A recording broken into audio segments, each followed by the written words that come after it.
Makanya kami juga sudah menginisiasi perjalanan tahun-tahun periode yang lalu kita lakukan ngopi bareng Forkompinda untuk mendiskusikan kebijakan-kebijakan strategis daerah dengan tidak dilakukan secara formal tapi informal. Kita sudah lakukan konsolidasi istilah di Tulungagung ngopi bareng Forkompinda di 0 km itu. Oh, tempatnya sudah ada. Sudah ada, kita siapin. Aspirasi tidak harus melalui reses piu di sana. Karena menurut saya DPRD itu mulai bangun tidur sampai tidur lagi, tupoksi mereka harus mendengarkan keluhan rakyat gitu loh. Sebagai wakil rakyat, betul. Karena tuannya juga rakyat sebenarnya, Pak. Karena yang kita wakili mereka. Betul.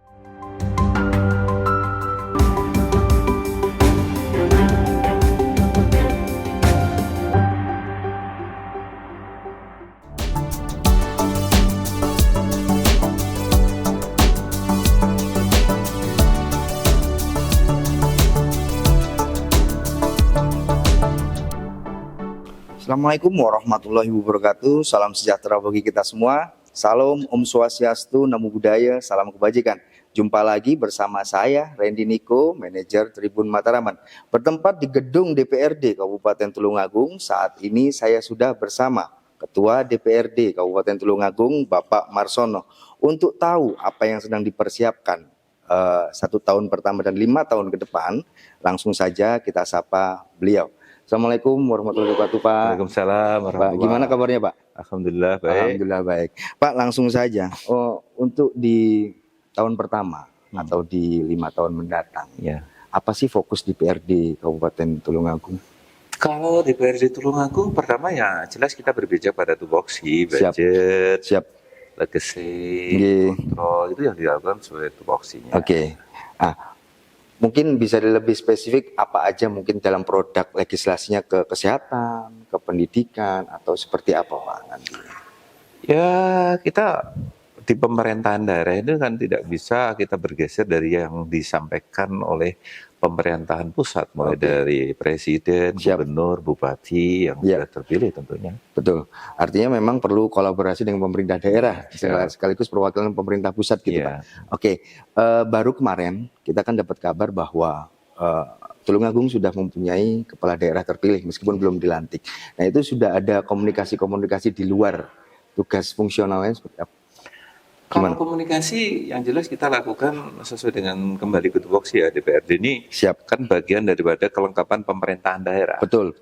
Otomatis posisi DPRD yang tupoksinya kontrol, budgeting dan legacy itu kita mengawal pemerintahan dengan tidak melepaskan apa yang menjadi visi dan misi kepala daerah terpilih. Betul. Tentunya akan kita kawal agar sesuai dengan apa yang dikehendaki ketika mereka berkampanye menyampaikan visi misinya. Betul. Tentunya kedaulatan politik rakyat yang mendukung memilih, baik yang memilih karena beda pilihan, akan menjadi masyarakat secara utuh dari bupati yang terpilih. Maka tentunya kebijakan yang dilakukan adalah tetap berpihak kepada rakyat. Betul. Karena tidak ada setelah pilkada tidak ada lagi 01 dan 02. Itu adalah rakyat warga Kabupaten Tulungagung, begitu ya, Pak. Nah, mungkin dari pihak DPRD mungkin nantinya kan ada usulan-usulan legislasi setelah tentu komunikasi dengan pemerintah daerah yang akan diusulkan seperti apa, Pak? Sudah. Kalau DPRD kita juga sudah punya semacam antisipasi ya, seperti sekarang Presiden terpilih Pak Prabowo yang menggunakan kebijakan ketahanan pangan dan seterusnya, efisiensi anggaran. Seterusnya. Kebutuhan real yang paling krusial di masyarakat adalah tentang pendidikan, kesehatan. Tentunya yang kalau sekarang bicara ketahanan pangan, terus menuju generasi Indonesia emas ke 2045, maka kita siapkan semua secara terstruktur, bertahap, berjenjang sesuai dengan postur kemampuan keuangan daerah itu tentunya. Dan tentunya legislasinya juga dipersiapkan semua ya, Pak. Nah, kalau melihat program dari pemerintah pusat yang makan bergizi gratis tersebut, kalau dari pantauan DPRD, pelaksanaannya di Kabupaten Tulungagung seperti apa, Pak? Ini sudah ada rintisan untuk pelaksanaan di wilayah tertentu untuk pemberian makanan bergizi gratis. Tentunya karena ini masih program pertama kali, masih banyak hal yang perlu disempurnakan, mulai dari pengadaan barangnya, terus distribusinya, sasarannya.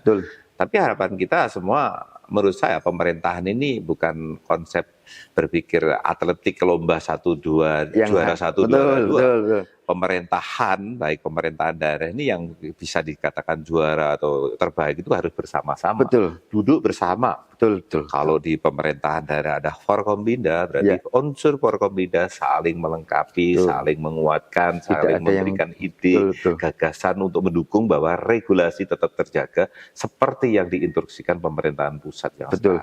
Ya, kalau itu pelaksanaan di lapangannya. Nah, untuk mendukung, maksudnya ketahanan pangannya juga harus disiapkan Pak, lahan-lahan untuk itu. Nah, untuk di Kabupaten Tulungagung seperti apa Pak? Ini saya sudah ada komunikasi dengan Dandim, dengan Kapolres, seperti yang sekarang dilakukan di Tulungagung ada program TMMD. Nah, saya sudah sampaikan kepada Dandim bahwa TMMD ini pusat kegiatannya di satu kecamatan, tapi akibat atau dampak yang ditimbulkan sebaiknya merata seluruh Koramil se-Kabupaten Tulungagung juga melakukan gerakan yang sama untuk mengkonsolidir pertanian yang mengampu kepada kesiapan, ketersediaan, keterjangkauan makanan bergizi gratis itu tentunya. Ya, artinya memang semua lini harus bergerak ini Pak ya. Bahkan polisi atau Polri pun juga ikut mendukung di dalamnya. Ini saya dengar dari Polres sudah membuat peta-peta tanaman yang mendukung itu di wilayah Kecamatan Gondang, di Sendang, dan juga di kecamatan lain tentunya. Luar biasa.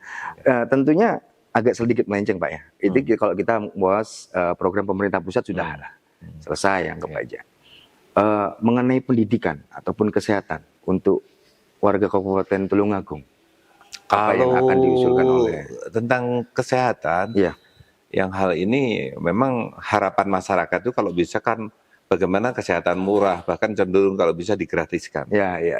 Itu bisa dilakukan ketika kita juga melihat KKD, kemampuan keuangan daerah. Kalau memang daerah bisa memberikan layanan kesehatan gratis secara maksimal bahkan seluruhnya itu lebih bagus. Tapi kalau memang kemampuannya mungkin masih ada keterbatasan, boleh kan kita berjenjang mengampu ekonomi menengah ke bawah dengan klaster mungkin kelas 3 di rumah sakit umum daerah bisa digratiskan atau disikapi dengan kemampuan keuangan daerah dengan pelayanan selain BPJS atau KIS, tapi mungkin ada kebijakan-kebijakan baru yang dilakukan oleh kepala daerah tentunya itu. Ya, artinya perlu ada terobosan-terobosan yang diusulkan oleh, yaitu jadi produk kolaborasi antara DPRD dan pihak terkait ya Pak. Makanya kami juga sudah menginisiasi perjalanan tahun-tahun periode yang lalu kita lakukan ngopi bareng Forkompinda untuk mendiskusikan kebijakan-kebijakan strategi daerah dengan tidak dilakukan secara formal tapi informal. Kita sudah lakukan konsolidasi istilah di Tulungagung ngopi bareng Forkompinda di 0 km itu. Tempatnya sudah ada. Sudah ada, kita siapin sudah. Harinya apa Pak itu Pak? Biasanya kemarin itu setiap malam minggu 2 bulan sekali itu secara bergilir. Yang punya hajat Pak Bupati dulu, setelah itu Ketua DPRD, setelahnya Kapolres, setelahnya Dandim. Ini sudah bergilir kayak kita rutinan warga kampung, tapi yang di situ hadir yang jelas para elit-elit pemerintah daerah juga mengundang OPD dan tokoh ulama, pemuda dan sebagainya untuk ngopi bareng. Itu apapun masalahnya selesai itu kayaknya selesai di ngopi Pak ya. Karena ngumpul semua pihak terkait. Kita untuk melebaskan tembok pemisah secara protokoler agar mereka tidak canggung untuk menyampaikan gagasan dan ide mereka. Kadang sungkan-sungkan juga menjadi problem juga tidak selesai masalah itu. Kalau soal pendidikan gimana Pak? Pendidikan kita ini kan ada beberapa hal. Kalau pendidikan itu tenaga pendidik yang mungkin ada beberapa yang sudah bisa diampu dengan kebijakan daerah tentang tunjangannya guru honorer dan lain sebagainya. Kita sikapi bersama. Setelah itulah yang pendidikan nanti ada pendidikan yang sekarang ada fenomena Bapak Ibu yang wali murid menyekolahkan anak sementara di sekolah negeri ada sebagian sudah bergeser ke sekolah-sekolah khusus, sekolah yang Islami atau swasta religi gitu, swasta. Ya ini menjadi fenomena baru yang harus disikapi kebijakan daerah tentunya. Bagaimana kita meletakkan posisi kebijakan tentang dana BOS dan bantuan-bantuan PIP dan lain sebagainya gitu Pak ya. Itu. Kalau untuk pengawas kita berkaca di beberapa daerah bahwa PIP, pelaksanaan PIP di lapangan itu kan banyak keselewengan yang dilakukan oleh ya oknum lah. Ya. Nah mungkin untuk bentuk pengawasan dari DPRD seperti apa untuk yang kayak BOS, BIP dan produk-produk pendidikan seperti itu? DPRD kan punya juga jadwal yang sudah dirancang di Bamus. Siap. Hari apa kita sidak dalam daerah atau kembali ke rakyat bahasanya untuk menemui stakeholder yang punya gagasan, ide atau keluhan, baik keluhan tentang kebutuhan kedaulatan mereka tentang kesehatan, pendidikan, atau ekonomi, atau hal-hal budaya atau keagamaan yang harus diampu. Di DPRD kan ada ruang reses juga yang mereka harus diskusi. Menyerap aspirasi-aspirasi dari akar rumput. Aspirasi tidak harus melalui reses pure di sana. Karena menurut saya DPRD itu mulai bangun tidur sampai tidur lagi, tupoksi mereka harus mendengarkan keluhan rakyat gitu loh. Sebagai wakil rakyat betul. Karena tuannya juga rakyat sebenarnya Pak. Karena kita yang kita wakili mereka. Betul. Sesuai dengan sumpah yang mereka janjikan diikrarkan bahwa dia akan memperjuangkan aspirasi masyarakat yang diwakili. Maka terlepas itu masuk zona reses atau tidak, DPRD berkewajiban mendengarkan keluhan rakyat. Bahkan mereka harus proaktif kembali ke rakyat. Entah mereka berangkat dari rumah menuju ke zona kerja, bertemu di pasar, bertemu di pom bensin, bertemu di mana, dia harus pakai mata dan telinga untuk melakukan pijakan tupoksi mereka untuk bekerja. Artinya DPRD merasa bahwa pengawasan itu berjalan dengan semestinya karena ada feedback dari masyarakat yang menerima itu juga ya Pak? Baik, kalau terakhir Pak, ini terkait ekonomi. Bagaimana cara meningkatkan perekonomian di Kabupaten Tulungagung? Mungkin dari DPRD ada masukan untuk pemerintah daerah di masa Pak Gatot Sunu ke depan Pak?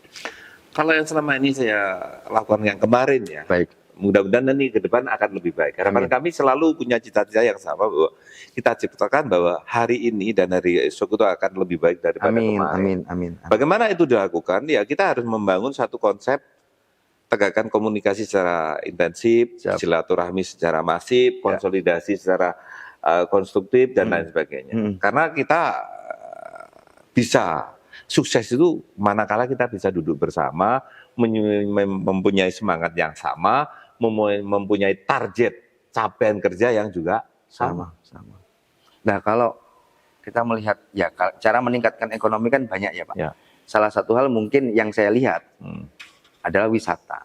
Potensi Tulungagung luar biasa. Kita punya JLS, aksesnya sudah oke. Terus beberapa titik spot wisata juga oke. Nah mungkin ada usulan lain untuk wisata Pak, untuk lebih memaksimalkan potensi ini. Gimana Pak? Kalau saya selalu mengembalikan seperti apa yang kita miliki, pewarisan geografis Tulungagung yang saya katakan sering saya sebut kita berada di segitiga strategis. Betul. Tulungagung ini ada di 6 kabupaten kota yang mengelilingi. Satu bisa saudara kita di kabupaten dan kota Kediri kalau mau ke Trenggalek lewatnya Tulungagung. Betul. Warga Trenggalek yang mau ke Blitar lewatnya Tulungagung. Saudara kita yang di Kabupaten Blitar dan Kota Blitar yang mau ke Kediri mampir Tulungagung. Ibaratnya kita duduk di pertigaan. Betul. Kita menjajakan sesuatu yang sifatnya strategis akan mengampu dan mengakomodir dan bisa dilihat oleh saudara kita di 6 kabupaten kota yang mengelilingi kita. Tinggal bagaimana konsep strategis yang dilakukan kepala daerah tentunya bersama Forkompinda yang dalam ini kami adalah sebagai DPRD untuk selalu mengawal, mendukung, memberikan masukan, ide dan gagasan untuk menjalin sebuah kolaborasi strategis tentunya untuk bisa berpihak kebijakan ini pada masyarakat. Pembangkitan ekonomi rakyat secara masif. Luar biasa. Baik, terima kasih Pak Marsono atas waktunya. Baik Tribuners dan pembaca harian Surya dimanapun Anda berada, itu tadi bincang santai saya bersama Ketua DPRD Kabupaten Tulungagung, Bapak Marsono. Semoga bisa diambil hikmah dan manfaatnya. Saya Rendy Kuramanda, pamit. Assalamualaikum warahmatullahi wabarakatuh.